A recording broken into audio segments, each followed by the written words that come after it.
Good morning. I have a big load of tomatoes, primarily plum tomatoes, but some other more slicing tomatoes as well. And I thought I'd try a new recipe from Ball, or it's new for me. It's a bruschetta recipe. Thought that would be a little different, something fun to have on hand, and I figured if I use it for bruschetta, that's great. I could also probably turn it into a spaghetti sauce if I wanted to. So it's a water bath can recipe. We've got our jars simmering. We've got our other canning supplies. And we're going to need, I'll put the exact measurements in the description box below, but we're going to need garlic cloves, basil, oregano, white wine vinegar, and also some balsamic vinegar, and some white wine. And then we're going to chop these tomatoes into little cubes, and we'll come back when we're finished, ready to jar this up. You put the tomatoes fresh into the hot jars. You don't cook the tomatoes at all. You cook the brining liquid that you put over the tomatoes. Okay, well, I decided to just basically use my plum tomatoes. These were marked San Marzano, and I'll leave the bigger non-plum tomatoes for another project because I'm going to have, I think, plenty. This recipe calls for 9 cups or 3 pounds of tomatoes, and I think I'm almost there. I forgot to mention the white wine should be a dry white wine. So I looked it up because I'm not a wine connoisseur, and you can use Sauvignon Blanc, Pinot Grigio, or Chardonnay. So I use Sauvignon Blanc for this recipe. All right, we've got our 9 cups or 3 pounds of tomatoes, primarily plum tomatoes, Roma tomatoes, whatever you have that's a nice meaty tomato is good for this project. And then we're going to put all the rest of the ingredients in a saucepan and bring them to a boil. So what we're going to start with is half a cup of water,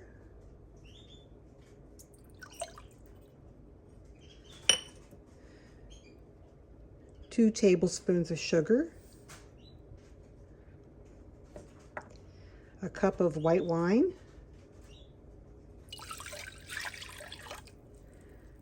and a cup of white wine vinegar,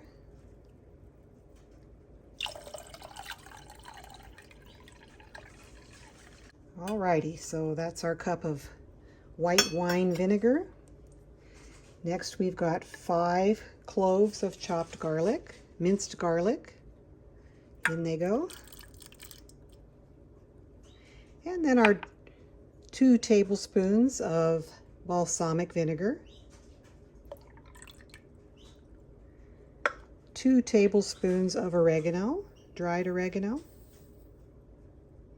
and 2 tablespoons of dried basil. And I think that's about it. So we'll put this on the stove and bring it to a boil. Stir to kind of dissolve the sugar. We'll let it simmer for 5 minutes. Meanwhile, we're going to fill our jars with raw chopped tomatoes. Okay, we've got our liquid simmering here. I've set my timer for 5 minutes. I've still got a couple minutes left to go. And because those are dried spices, I think it's going to take a little bit of time for them to kind of meld into the liquid there. They're all kind of floating on the top. Okay, so while we wait for that to finish, let's go back to our jars. We're going to fill those. I'm going to remove the jars from the canner. They've just been kept warm, not boiling hot, because we're putting cold tomatoes in these, so, you know, they don't have to be boiling hot. We're putting the cold tomatoes and then a hot liquid. So hopefully it'll all come out okay. Now this is a Ball-tested recipe. I got to thinking any bruschetta I've ever had has always had oil with it. So I think when you serve this, you might want to possibly drain the pickling juice off of it and maybe put a little of olive oil with your tomatoes. I think that might be a good idea. I don't know. I've never made it before, so we'll have to see.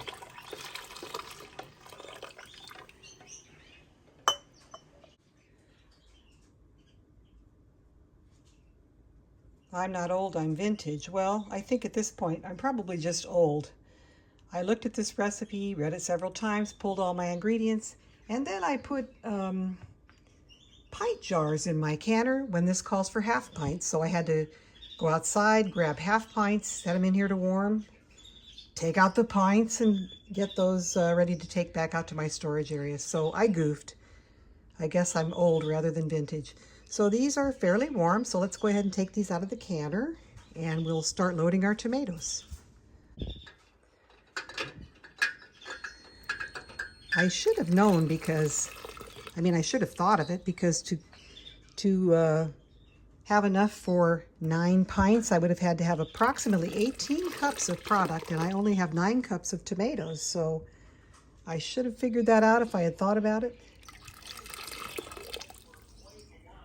But I caught my mistake before I started filling the jars, so that's good.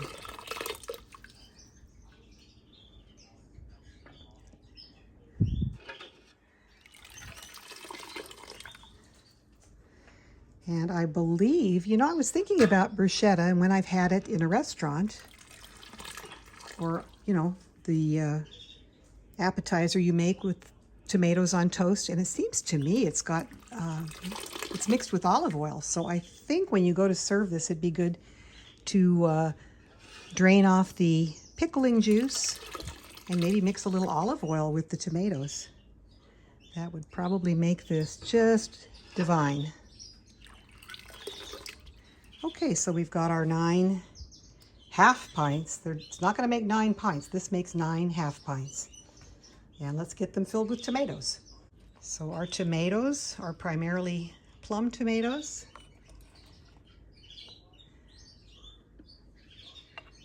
And you want them just at the peak of ripeness. You don't want them too soft, or of course your product will be very soggy.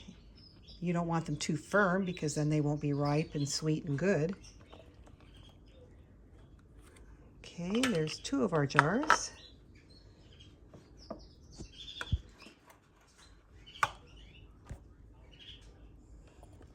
And they do recommend plum tomatoes because plum tomatoes are a little firmer, a little meatier than your regular slicing tomatoes. And luckily for me, I decided to grow some that were tagged as San Marzano. I believe I got the plants from the Home Depot. You don't need a lot to fill these jars if you're just doing half pints. It's just about a cup of tomato per each half pint.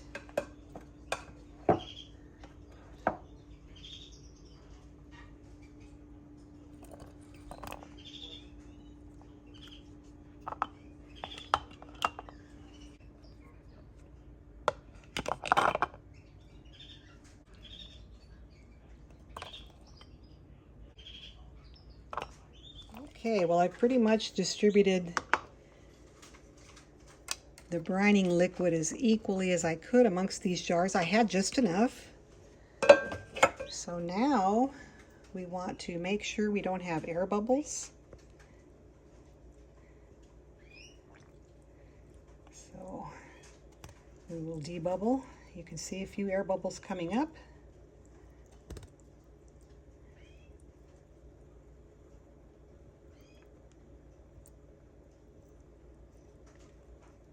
I think we're pretty good on our headspace. We've got about a 1/2 inch headspace.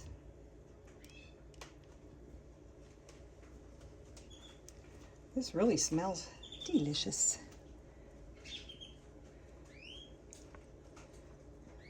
It's kind of a mess, and it's kind of hard to get the spices distributed equally amongst the jars. I kind of had to go back at the end and do that. It looked like this jar's got quite a bit, whereas this jar next to it may not have quite as much. So maybe I'll go with a spoon and kind of redistribute my spice mixture.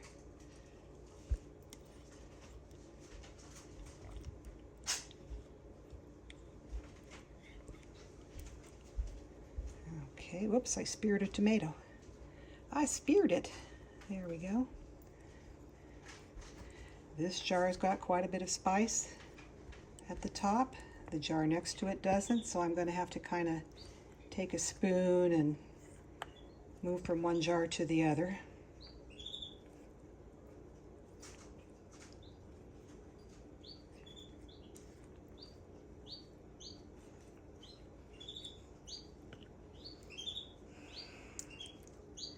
Life is never easy, as they say. Let's see. Okay. Let me take a minute with my spoon to even out these spices, and I'll be right back. Well, I made a giant mess, but I think I've got these adjusted. I want my 1/2 inch headspace, so I removed a little bit from each jar and put it here, and I'll just eat this fresh. I don't want these jars too overly full, or they won't seal properly because there won't be enough space for a vacuum. And I don't want them too full because you know, they might siphon some of the contents out, and that interferes with the seal also. I wanted to make sure none of the spices are up close to the rim here because I've had a jar not seal when a little piece of spice has migrated up toward the lid. So I try to get that as much as possible, little pieces like that removed. Okay, so we'll put the lids on. We'll get these into the canner.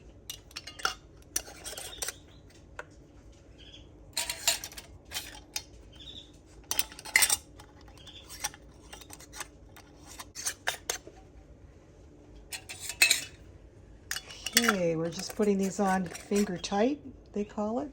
You don't want them to be cranked on too tightly, or your jar could explode if the hot steam can't escape.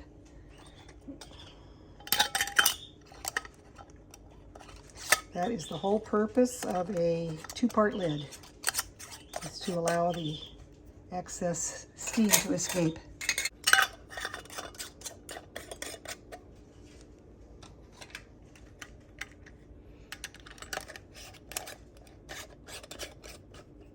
My poor towel is really soaked. I made a big mess.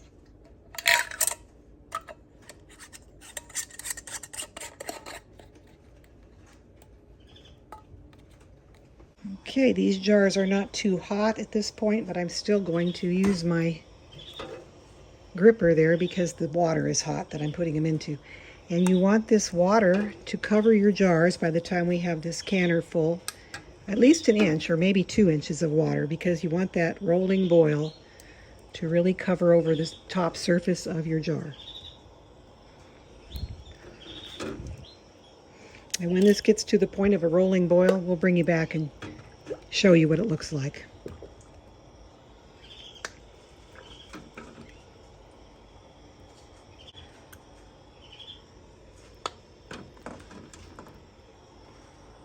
Okay, the last one.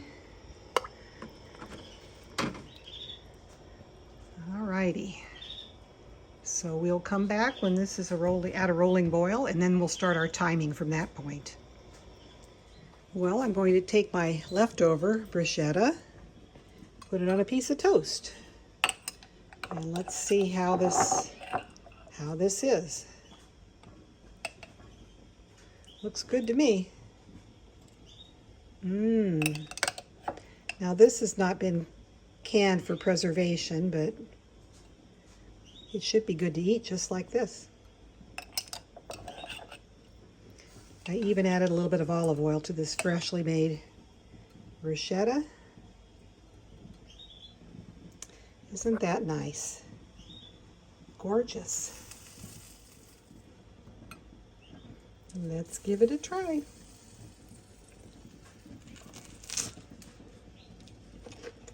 Oh my Lord, that's good.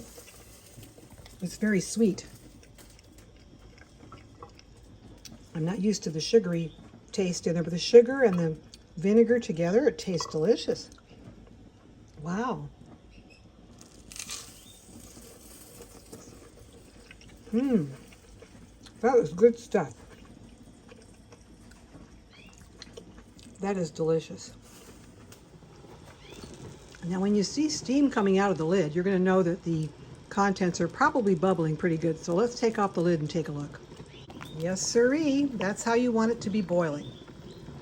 That's a rolling boil. So now we're going to set our timer. The processing time will be for 20 minutes.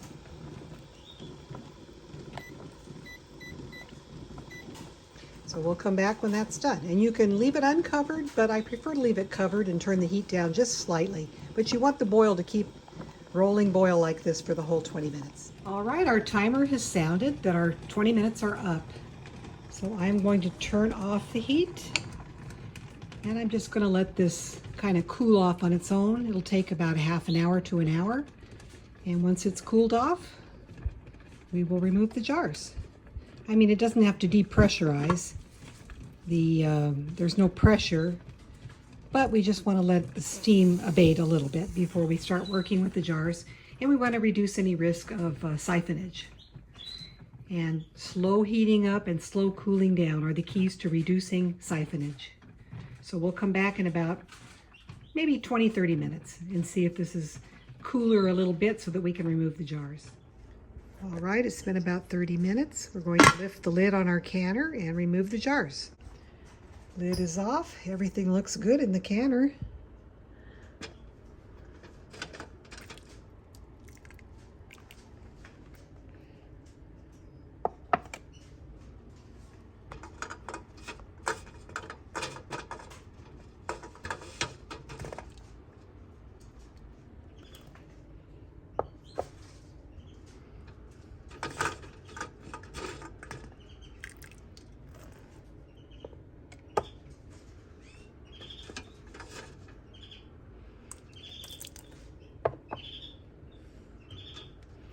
I'm following that tested advice of lifting cans straight out because the jar has not sealed yet, and you don't want to tilt it to get the water off because you don't want to risk compromising your seal by getting the contents of the jar up under the lid. So you just lift the jar straight out and the water will evaporate on its own. Everything looks pretty good, actually. We've got some nice jars of product here.